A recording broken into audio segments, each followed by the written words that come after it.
welcome to another Sporting Heritage podcast. If you're watching this, it's a rare one for me to be doing it in a visual context.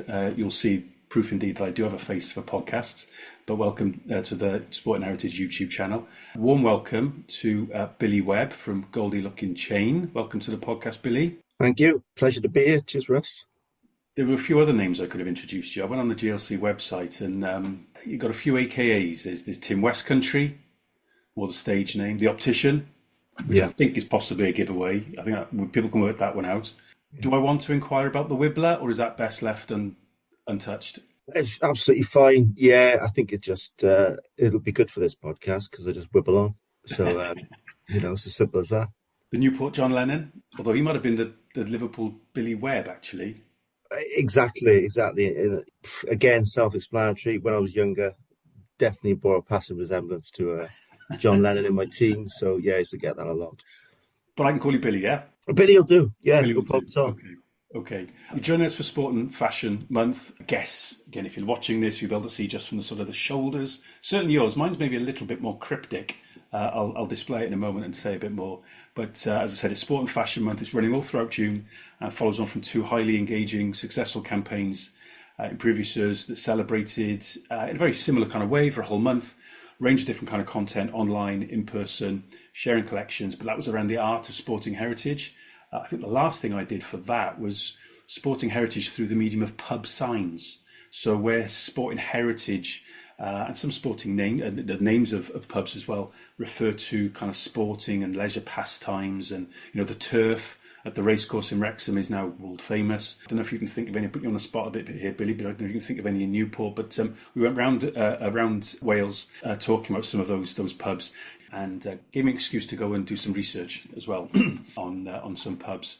Any come to mind in Newport, Billy? Near Rodney Parade, they used to have the Dodger, which when I was young, it was always a play on the Artful Dodger, but then it became a play on the rugby team that played there, and it was a Newport RFC player. But no football ones, apart from, I think, the Fighting Cock, Spurs. I think there's one near Spurs called that, which is a reference, obviously, to the cockerel on their badge.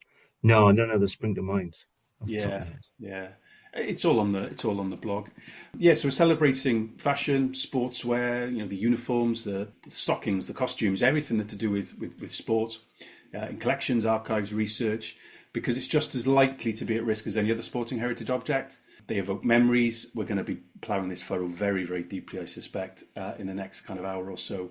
They evoke memories of favourite athletes, your teams, your clubs, sporting moments. I saw an image. Somebody shared it with me, actually, over the weekend. It's of Viv Richards. He's sinking a cold one after helping win the Sunday League for Glamorgan back in the early 90s, 93, I want to say. And he's in that, for me, iconic blue and yellow, the pyjamas. Do you remember when domestic cricket introduced those, the pyjamas, those all kind of non-whites, basically? On one level, blue and yellow isn't a colour that you would associate with, a Welsh team or well, Cardiff may be the blue, but not blue and yellow necessarily. Had a red and a green, which I guess is more traditional Welsh colours, but wasn't as well received. And they've now had variations more on the blue and the yellow since. But for me, that just screams winning the Sunday League, him and Tony Cottee in the middle in Canterbury against Kent, and bringing home the first silverware for a long, long time. And after that, heralded a really, really successful era for Glamorgan, winning the championship as well. So they're quintessentially just iconic moments are related to the gear as well. Yeah, absolutely. You just reminded me, I was donated a cricket top from about that time. I think it was 1992. Maybe England played.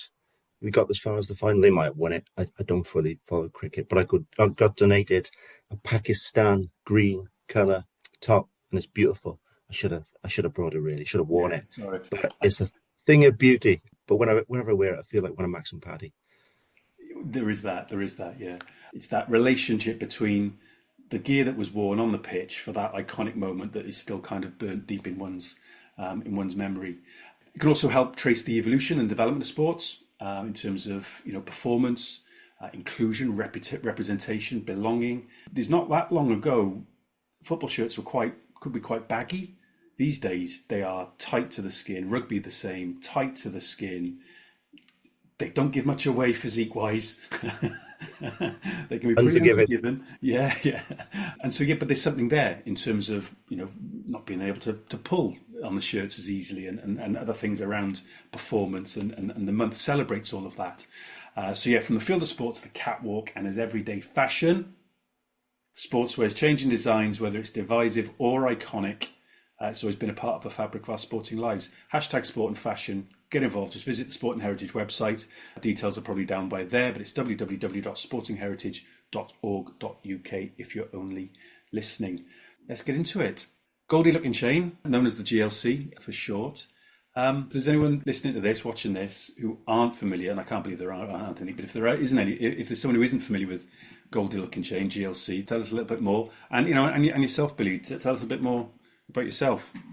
Yeah, like I say, I've been a member of GLC for about 25 years now, which is most of my adult life. And obviously, since I was practically a child, and we had a little bit of fame in the early 2000s, and somebody in their wisdom, I think it was a fella Abdi that used to do, the announcing at the Millennium Stadium. I think somebody might have known him or had a bit of an in. Anyway, we got invited to play a few songs, 2 songs, I think, before the Wales v England World Cup qualifier. I think it's World Cup qualifier for 2006, if I remember right.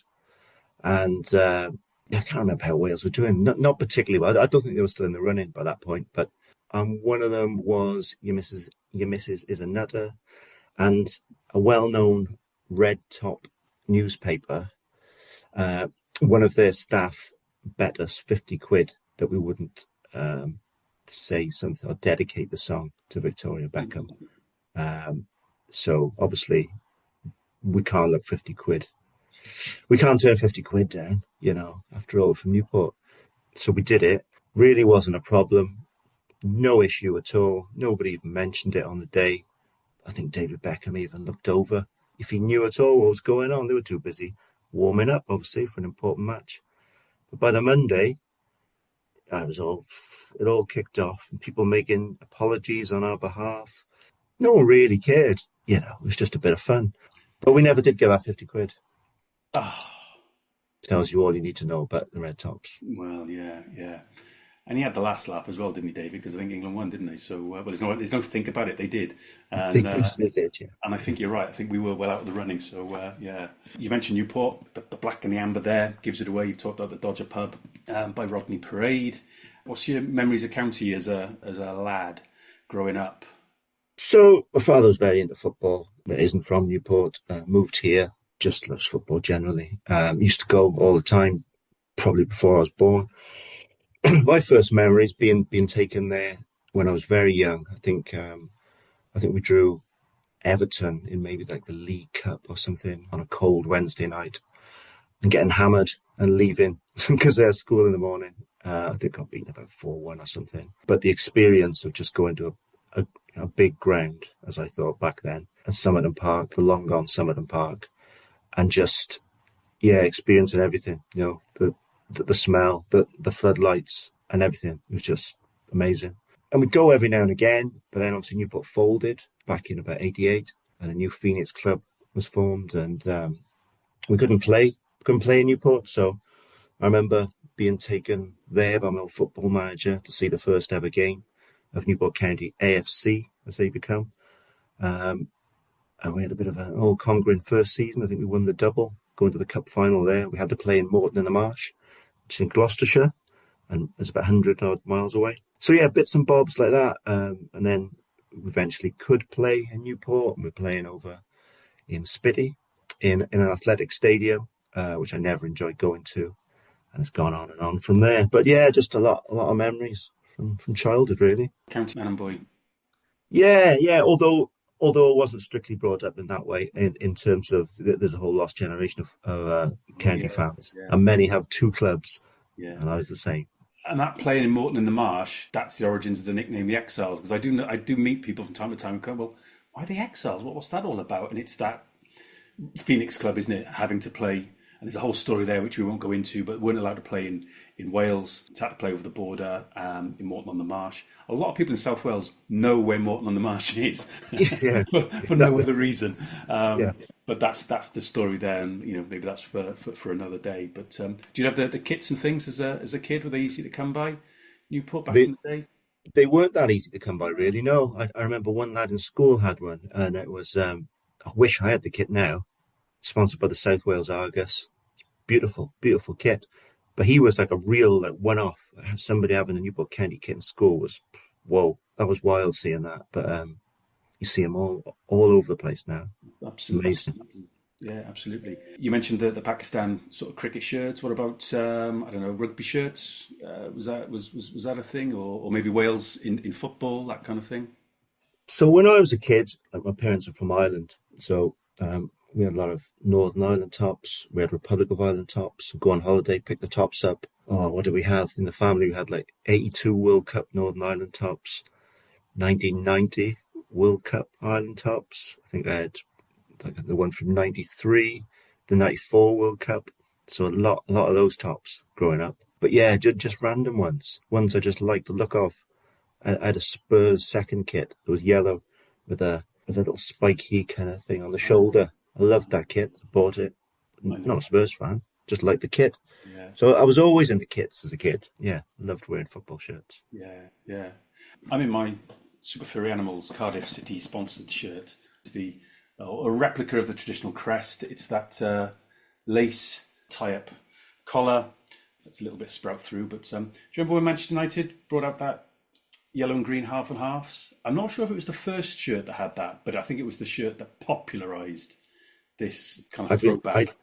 not only do I remember, I was so into football shirts that I did a school project as a kid on the history of Umbro football shirts. That's how much I was in them as a kid. That was my GCSE art project, and like the fabrics and the evolution of like the collars and all this kind of stuff.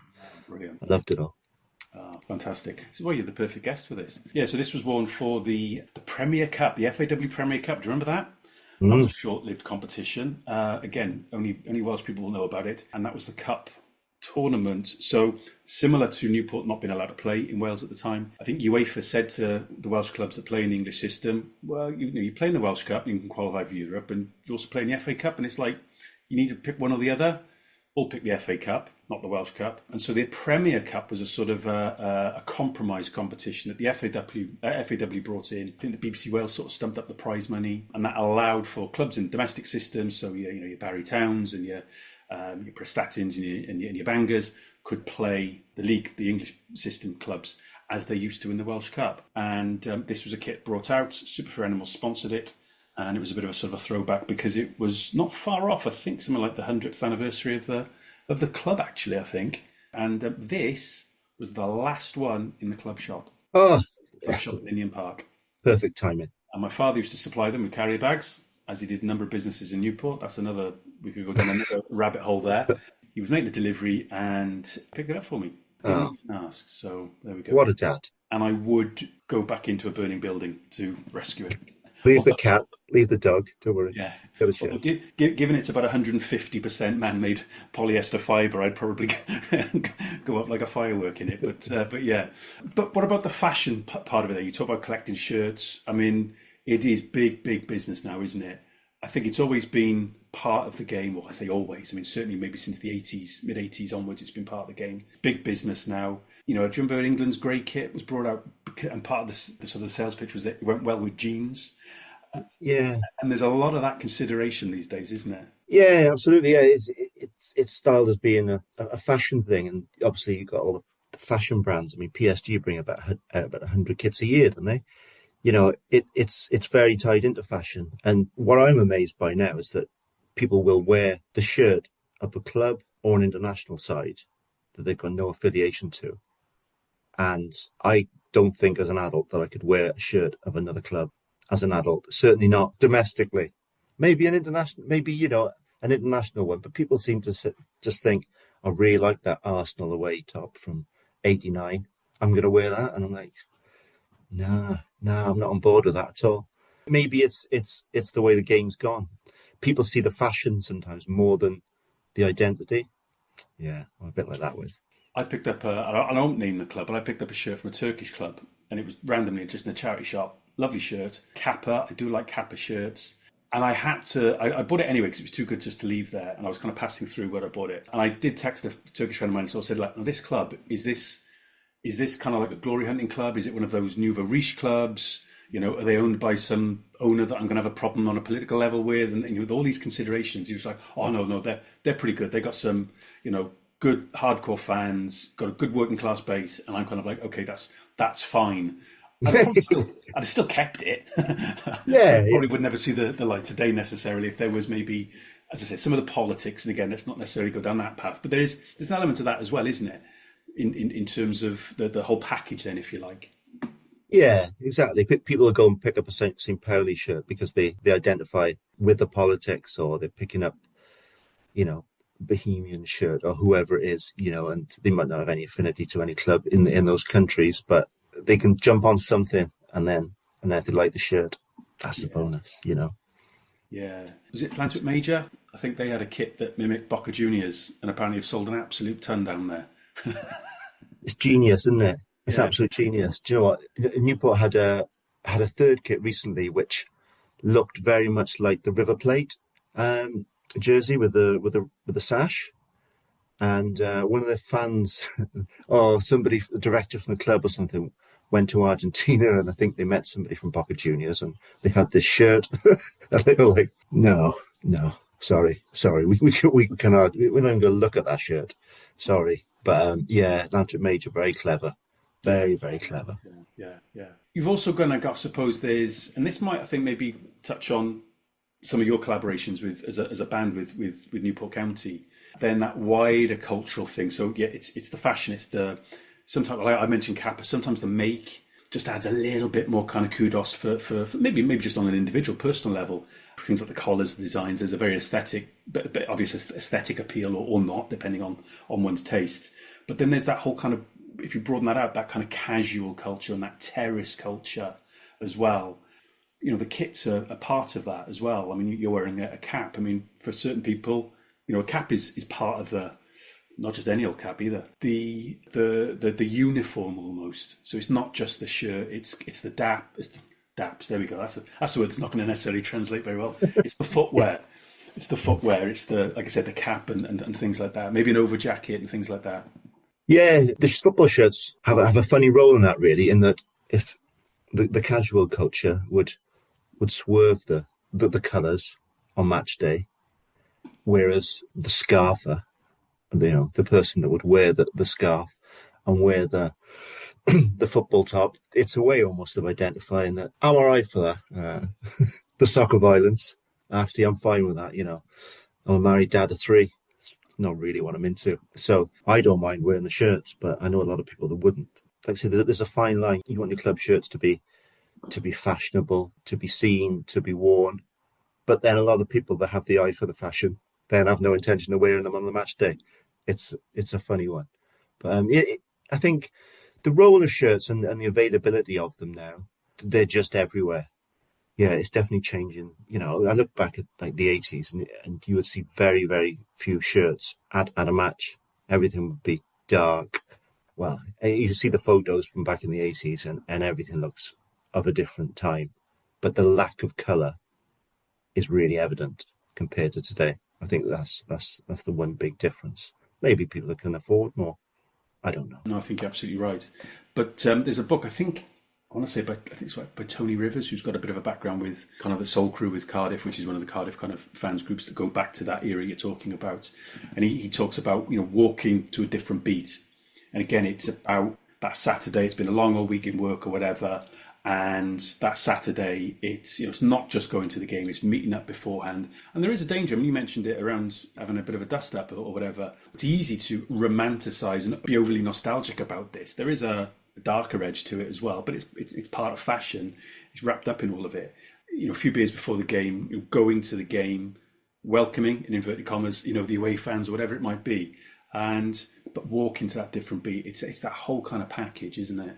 Part of that, I think, still exists. It might be expressed in slightly different ways, but getting on that away train to go somewhere, or if you're travelling, the number of people I know from North Wales have travelled down to, and they really put in the hours and the miles to follow Wales, just in Cardiff. That whole kind of day out, that event, it's a whole part of the experience, isn't it? Yeah, absolutely. There's a lot of society that want to, act a bit of a peacock, displaying the feathers is part of it, and following the fashions. There were large groups in Newport who were very, a lot of casuals who you see the photos now, and they could name to the month where that photo was because of the fashion. That was huge, absolutely huge, and I'm interested now that I think the fashion's narrowed somewhat into what it's become today, and it's almost harking back to a very individual, small era within the 80s that the majority of football fans go to. People don't go, I'm going to go to 1974, and they're all wearing flares and things like that. They don't go to that era, but I wonder how it will develop. I don't think it'll stay in this era forever. It can't. It's just like a minor little time warp almost at the moment. I think what's interesting as well, talking about replica football kits, is you've now got remakes of the replicas, and there's almost like a subset, isn't it? So if you've got, I don't know, it's a Manchester United shirt with a Sharp as a sponsor, Crown Paints and Liverpool, and again, there's another chat like this that's just around sponsors and that. And you mentioned it, South Wales Argus. I think I was telling you a little bit before we started. If I had to take one Cardiff City shirt to a desert island, it'd be the 1993 Division 4 winning team with Eddie May as manager, South Wales Echo, that quintessentially local sponsor, which I have a huge amount of time for. It's rare these days. It's all betting companies and weird spellings of companies. You've got no idea what they do. Yeah. I find them quite quaint. It's an age thing, I'm sure, but quite sort of nostalgic for those days where you had a sponsor that was identifiable with the club and the town or the city that it, that whole tie-in. I love that. Yeah, I think it's increasingly lost, but still at League Two level, you can still get a fair bit of it. And Newport County still have a little bit of that, so it's quite nice. I love to see a local sponsor, and lucky enough in Newport, we have had a few local ones recently. We've gone through the phases of here, the so-called no sponsor, which was, like a marketing tool to have no sponsor on the kit. Again, by a betting firm. But I quite like not having a sponsor actually on the shirt. And what you often get these days with betting firms, the kids' kits are given over to something else because they can't have the betting firms on. So quite like that aspect. You still retain a little bit of local flavour often with that, or a charity. But yeah, I love the more random the better. I love a random sponsor. I just think they're wonderful. But that's subset, isn't it? If you see a shirt of that era, then whichever era it is, but it's of the past, is that an original of the time or is that a remake? So you get these subsets now of not just any replica shirt. I'm as guilty as charged. I'll be looking at it kind of going, I'm not sure. That's a little bit too unfaded for my liking, unless it's been worn, kept behind glass, in a frame on the wall or something. A bit of football shirt snobbery on my part, I think. Yeah, exactly. But this is it. I see some of them now, and I'm like, where did you get that? Because I know that's not original. There's probably only about 10 of them, in existence, and all of a sudden people have got them. And yeah, I don't know where they're getting them from, but I want to know. I want to get my hands on them. Talking of local sponsors for local clubs, getting a bit League of Gentlemen here. Let's discuss the GLC and Newport County. Not just Newport County. We'll come on to another Newport club, I think. First collaboration. Back to how we started, back in that sort of 2004-05 era, early 2000s. There we go. Look at that. There it is. And that's it. And Araya. I remember Araya. I think they had a couple of Cardiff City shirts around that time. Sounds like something you might want to go to the chemist for a potion for, doesn't it, Araya? I've got a dose of Araya. But anyway, let's gloss over that. So go on, tell us, how did all that come about then? How did all that come about? Well, it's a bit like around that time that we touched on earlier, around things happening around 2004, 2005. The whole world went crazy for us anyway, for the GLC. And somebody came to us, and I think it was a lad who think he was a director, or he certainly helped out a lot with Newport County. Rob Santuris, yeah, volunteered. He's a Newport through and through kind of person who's been and done everything. He came to us with a suggestion that it'd be good if GLC sponsored Newport County, and we said, what have we got to do? And it involved just letting us put it on the shirt. There's no money involved. Crikey, we didn't have any money. But the idea was we'd sell a few shirts. And I just remember seeing a design, and it had a chain on it, and we were like, yeah, that'll do. We didn't really think anything of it, but at the time, we couldn't quite believe that we were going to have GLC on the front of a Newport County top. You can tell the thought really that went into it, because the sponsor, if I just get this again. Now, we had a website. We had GLC Low Tech and GLC High Tech. So we had a really basic website and then a modern one that the record company designed. And somebody just lifted GLC Low Tech completely off that. Bears no relevance to anything, the fact that we've got Low Tech on it. Oh, well, now I know. Completely random. I was like, what's that on there? I don't know, but it is. And it's great, yeah. So it was there. It got made. We got one. I think they maybe used it twice, possibly ever. I've met somebody who went to one of the matches that it was worn at, which is somewhere over the other side of England somewhere, and I can't remember where. But somebody went to one of the matches, and I was like, well, that's one thing. I never did. I never saw it used. So I found out that, so I did some research, and it was worn for 2 league matches, Maidenhead, and Maidenhead, yeah. away to Maidenhead, and at home to Redbridge. Now, my sources might be wrong. And County, again, in the FAW Premier Cup. So where were County at this point? What, Conference South?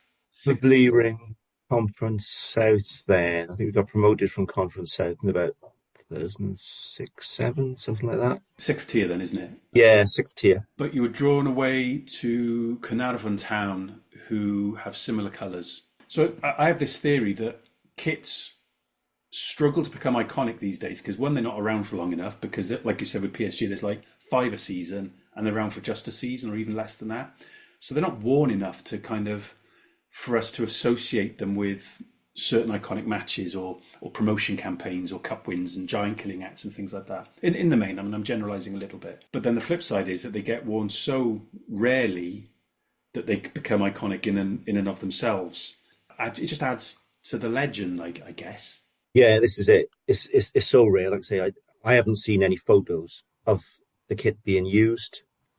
They probably are in existence, but I didn't even know they were using 2 matches. So it's that lack of, you're talking people having cameras on their mobile phones. Yeah. It's just not documented. And I love the fact that it became quite rare. And now, as a result, they're highly sought after. Yeah, I can imagine. Do you ever have a little crafty look on eBay to see if they're going, or some of the shirt trading sites? Well, people come up to me and tell me that they've bought one or they've seen one. So they keep me informed. It's certainly not going to buy me a new kitchen that I need. That's what I know. Which is another backhanded way of saying, where's that 50 quid from that red top? Yeah, exactly. If I had that 50 quid and this, whatever it is, yeah, I'll be halfway there. I think the only time I've ever seen one in the wild is on the wall in the Murringer pub, the old Murringer in Newport. And I've not been in there for a while, so I'm hoping it's still there. Well, vouch? It's not there. Oh. No, it's not there. So there was recently a change of landlord in the pub. It's gone, but I know where it's gone. I know because it was donated to the pub, and I know who's got it. Ah, right. But it has been replaced with another shirt, Russ. Oh, okay. And is this a nice little segue? Well, it could be. I think it's the exact segue that's required here. If you thought the first shirt wasn't worn very often, check the second. Before we go on to that, though, so it was as simple as that. I mean, Rob Santuris is a name that people will know from Wales Away as well. Back in the really early days, runs a kind of like a carpet company, doesn't he? Newport. I mean, he is Mr. Newport in lots of ways, isn't he? He's Mr. Newport. So much so that when Newport County, when they announce the minutes added on, Rob Sanderis World of Carpets sponsors that announcement. So within the crowd, they say the referee's assistant or whoever has said there's going to be a minimum of 2 minutes added on, sponsored by Rob Sanderis World of Carpets. And everyone in the crowd says, free gripper. So that's his tagline. And you can tell if the game's going well, that'll get a big shout. If it's not so well, very muted. So you don't really need a scoreboard. You just need to listen to that at the end of each half. But you know what, the great thing, towards the last games of last season, somebody, well, I told them about I think it's the Dodger pub, has sponsored, I think it's like when a goal goes in or something. And to mimic it, they said free ice with every drink. And they do a big free ice, which I think is just wonderful. And I just wonder where it can go after that. Rob was the first of many. But it's that vernacular, isn't it? It's a quintessentially Newport thing, and it's if you get it, you get it. If you don't, you're probably kind of going, okay, fine.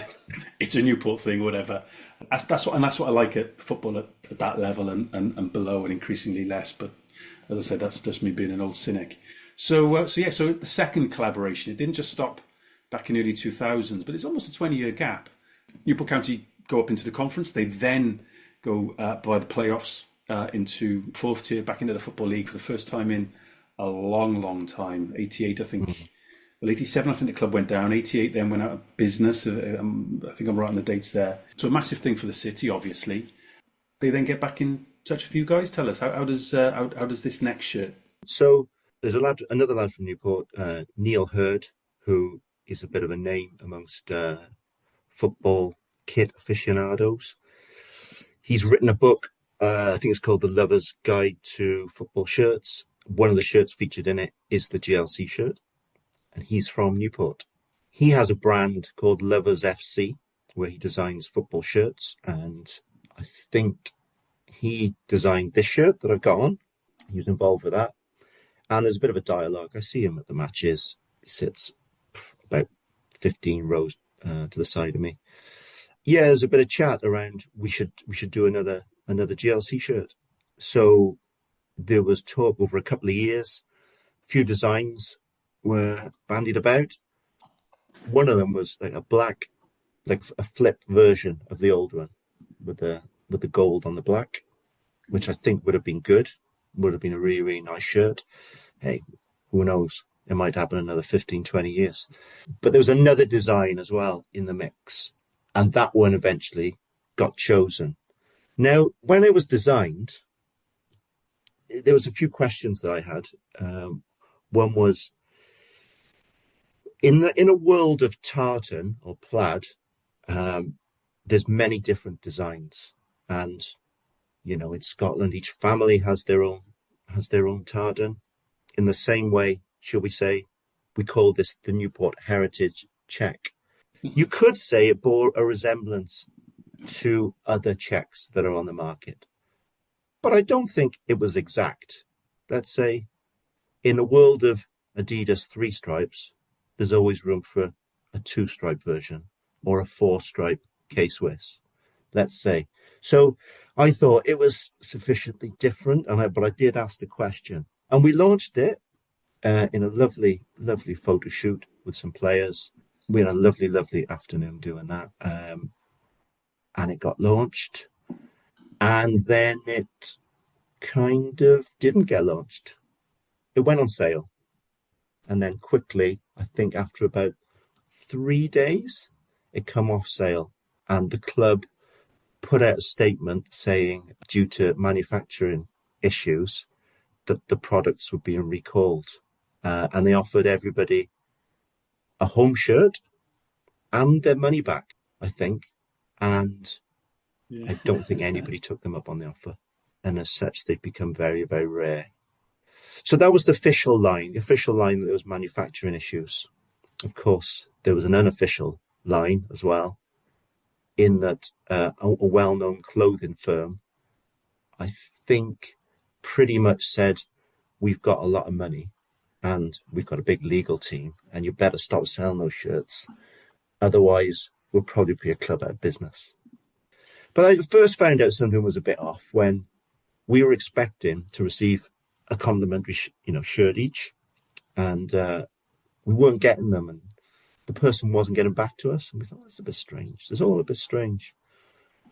And then I bumped into Michael Flynn one day, who was the county manager, and he said, well, I can't say what he said, but he something along the lines of, "You boys have caused us murder, so we can only apologise for that."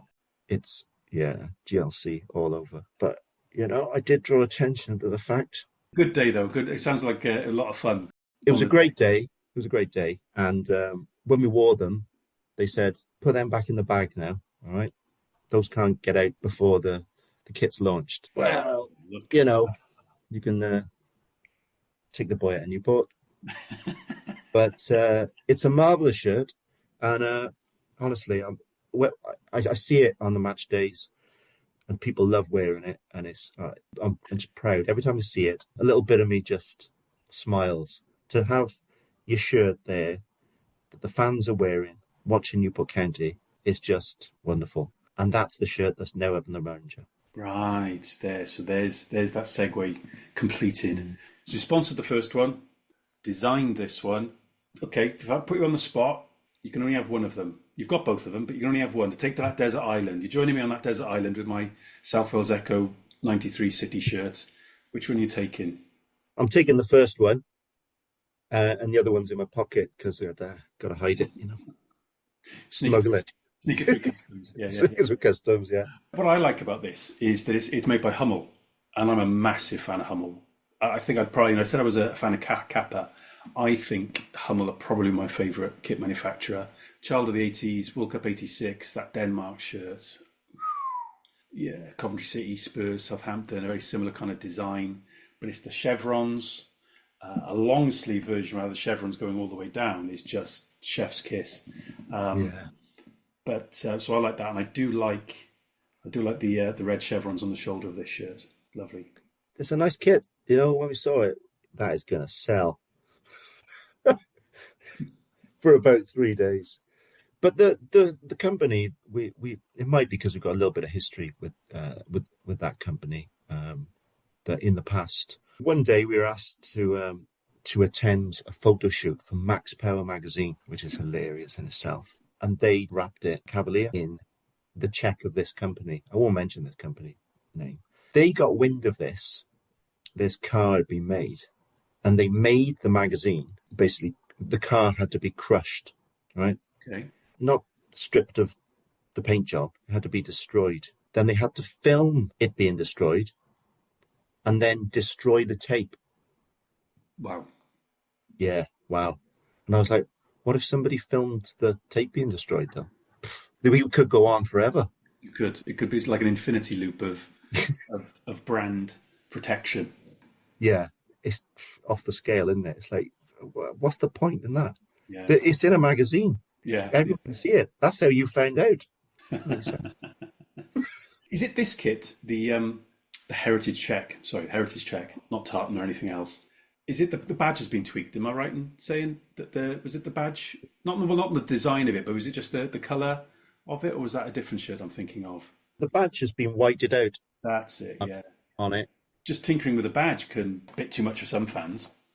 Well, this one, the badge has been really messed up. You can see that, look. You know it.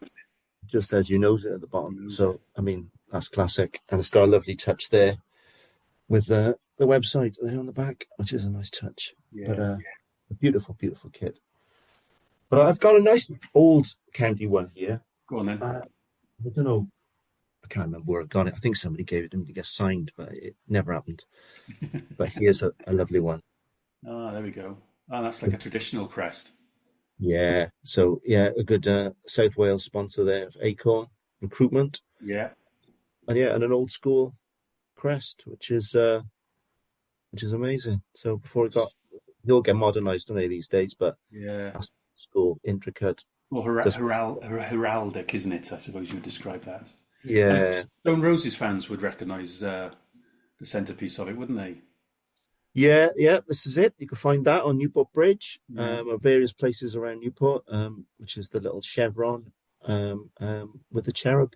Yeah, and it's on is it the cover of I'm not a huge Stone Roses fan. I think is it the Love Spread single? I think. Yeah, Love Spread single, and then it's over the album as well, artwork. Yeah, that's right. Um, Yeah, so yeah, yeah. very famous, and people try and nick them off the bridge. So yeah, we've got to watch out for that.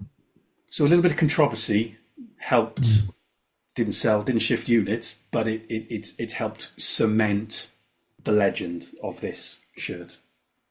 Yeah, this is it. This is it. And both shirts really the same thing. They've they've both got their own legend about them now. We don't seem to do things easy. Just everything we touch it just turns, yeah, a bit mental in a good way. So yeah, I love them both like children. I know I really like this shirt. I'm wearing blue. I really like this shirt because you've sponsored another club. It's the Corinthians Club of Mm. Newport. Probably what, some like sixth or seventh tier in Wales, something like that. They play under the iconic Newport Transporter Bridge and on the, let's get this right, the eastern bank of the River Usk. Yeah, there you go. There's the classicfootballshirts.co.uk website from 2021-22, and there's the back. Yeah. Just a simple kind of looks like very very dark navy blue sort of trim on the collars and the cuffs. How did that one come about? And the image isn't all that clear, but it's of the transporter bridge. It's like a watermark on it, isn't it? It is a nice shirt, yeah. I was trying to find mine. It's around somewhere. I couldn't find it, but I found something else I'll show you in a sec. But yeah, again, just somebody knows somebody, and they said, should we do this? And we've had numerous people over the years come to us, oh, let's do a shirt, let's do a shirt. And we were kind of saying no, because we knew we were doing the Newport County one for a few years. We didn't want to take away from that. That one ended how it did. But yeah, they just got in touch with us and said, we want to do it. I think they were celebrating like 100 years or something of the club, and they wanted to do something special. And really, it's just to raise money for a grassroots club in the Newport area. And we said, well, why not? And they sold loads of them. And it's Tour Sports, who's is a guy who's based in Newport as well. Has done a lot of things with different clubs in South Wales and beyond now. We just thought, yeah, why not? We like the design. So much so that we did another one with them, Russ. Oh, here we go. This is So, breaking news. once in my lifetime, Wales got to the World Cup. Oh yeah. So they decided to do another version, which is like a World Cup one in red Oh, that's very nice. with a bit of Oh, red, like yellow, green trim, which is like the Welsh football colours. Yeah. Similar, but it's a bit of you can't really see it here, but there's like dragon motifs in the background. Yeah, that was another one of that. It was Yeah. 60 years, I can't count. A nice one there as well. Bit rarer. Yeah. Yeah. Blue are the home colours, aren't they? So that would be Yeah. the second or third shirt, maybe second shirt, presumably. Yeah, it's just like a one-off shirt. Used to see the blue one was worn all season. We even sponsored a girls' team as well in Newport last year, and I haven't got a picture of that, but it's kind of like a bold yellow and black, let's say Dortmund colours, which with the black GLC on, just kids football. We just sponsored them. Nice. Yeah, I like the touch about the transporter bridge as well. I mean, it's probably Newport's, I know you'll go, most iconic landmark and structure. I visit it at least once a year. I'm absolutely besotted with it. I think it's wonderful. Having said that, I've still not got around to the brand new visitor centre. But if anyone is coming to South Wales and they're driving through to go to Pembrokeshire or catch the ferry to Ireland or whatever, add in another hour and a half of your time to swing south, and it's brilliant. I like that. And County, you've got is it the clock? It's like the clock that kind of collapses on the hour, does it, and then rebuilds itself. That is a little bit of a more local landmark, I suppose. Again, if you know it, you know it. And I think that's been in a recent away shirt, I want to say. That's about that civic pride. And I sense that in a few things in Newport. More recently, I mean, maybe it's always been there and I'm just not alert to it or tuned into it. But I get a sense that's a little bit stronger, maybe. yeah. I think people are looking to do something interesting and tied to the place, so they're really trying to pick up on, be it having a link with a local band such as ourselves. Skindred have recently done another shirt with County, and then bringing in elements of local landmarks just to what do they call it, rooting it in place or something like that. They say, don't they? So yeah, I think I have got wind of an upcoming shirt which is done another thing like that as well. So Okay. that But, trend will continue. but Skinned Edge is an interesting one. Is it given that Benji Webb, the singer, is black, Caribbean heritage? That's very much drawing on that kind of reggae infused black, red, green. I think a bit of yellow in there off the top of my head. I don't have it to hand. That's about celebrating, and again, I used the word in the intro, kind of representation. Newport's a multicultural city. It's a dock city. It's like Cardiff. There's been migration to Newport for for decades and decades and decades. The Caribbean influence is particularly strong, and that was about sort of saying, we're Newporters as well, or Newportonians. What's Newportonians, yeah, Newportonians? Yeah. exactly, yeah. Um, No, it's great. I'm really glad that they're doing things like this because my son's got that shirt and he never takes it off. He loves that shirt, honestly. Fair enough. I couldn't get him one of ours, so what can I say? He can't wear that one all the time. I'm just pleased that the club are using the local voices because I yeah, think it's really important. We need to celebrate what we've got, what we've done, who we are, and if we can do that through the shirts, great. yeah, Let's do yeah, it. It is happening more and more. And in a world of big brands, big TV deals, franchises, the fact that you can go to Newport and see a decent standard of football representing your hometown is it was just it's priceless. And we need to draw on everything we can. So to round off, really grateful for your time, Billy. There's a couple of other examples. So I'm doing my research. Obviously, there's a Super Furry Animals Cardiff City tie-in. There's the Super Furries are big Cardiff fans. Clydebank was sponsored by Wet Wet Wet. I'm not sure if you've ever shared a stage or a festival billing with them. That was back in 1993. And do you know what? Right, I'm going to share the screen here. I'll let you have a little look at this. That's not too bad a shirt, I don't think. Wow. It It's screams 90s, doesn't it? But screams Scotland. I don't mind that one. This is a personal favourite. Oh, Def Leppard. Yeah, Rabina Squirrels, to give them their full name. It is their mini rugby's team back in 2013, and one of their coaches, I think, is also a roadie for them, or part of their touring sort of entourage. And I can imagine a band like Def Leppard, it's probably quite a large entourage, and the band agreed to sponsor the mini rugby team, and I do like a little bit of 80s hair metal, and yeah, I must confess, of course, it had to be on a black and sort of silver kit. It couldn't be blue and amber hoops like Dennis Powers mini rugby like I used to wear once upon a time, or anyone like that. It had to be, and then there's more metal than black. Oh, Margate FC have had Bad Manners and the Libertines. wow. It's not really as good as County, though, is it? No, I'd argue not. But I mean, if they get a third separate band, County. Well, actually, no, County have they not got Tinty and the Bucket Hats? Haven't they sponsored? Yeah, well, as I was mentioning, yeah, I think they are one of those ones they couldn't use the sponsor for the kids. I think they've given it over to Cindy and the Bucket Hats, who raise money for child's mental health charity, I believe. So yeah, really nice of the club to give that over. Yeah, so technically three bands then. Yeah, yeah. Well, take that, Margate. There's Enter Shikari and St Albans Oh, in no. 2021.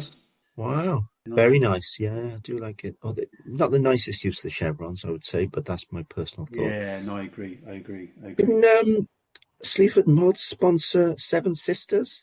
Like a kids team in Seven Sisters? Seven Sisters under nines. Oh, there you go. Look. It's all about how the sponsor sits on the shirt. You don't want to have one of those ones that's got a big blocky background ruining it. Motorhead and Greenbank under 10s Bs. Not the A's. The A's had Rolling Stones, maybe. I mean, they're a bigger band, I don't know. But that's a team in Lincolnshire, I understand, back in 2006. So that's pretty cool as well, Motorhead. But it seems to be a quintessentially football thing, even though sponsors are all over F1 shirts and rugby shirts and or cricket as well. So maybe there's a few of the other sports have got to catch up. I don't know. Yeah, so there we go. So that's a little tour around some of the football and music mashups in terms of sponsorships, design of shirts in the case of yourselves, the GLC and Newport County. Really grateful for your time, Billy. We'll leave it there. I think it's a wonderful way to just sort of kick the month of sport and fashion off. all the best for next season now, I suppose. We'll have a new manager in post, David Hughes. Very excited. Very Yeah. excited. Our quest to be the Athletic Bilbao of South Wales continues. We'll see how that goes, bringing in our local players for our local team. We'll see how it pans out. And some iconic shirts as well. The Bilbao shirts are absolutely lovely. So, Billy, diolch fawr iawn. Thank you very much. And I'll let you carry on with the rest of your evening. Diolch, Russ. From Joe Calzaghe to Glen Getty, coming straight to Wales, it's a GLC. We don't go to centre parks because we got Bluestone. We'll take you to our league, he's called Top Joe. It takes a nation of thousands to hold us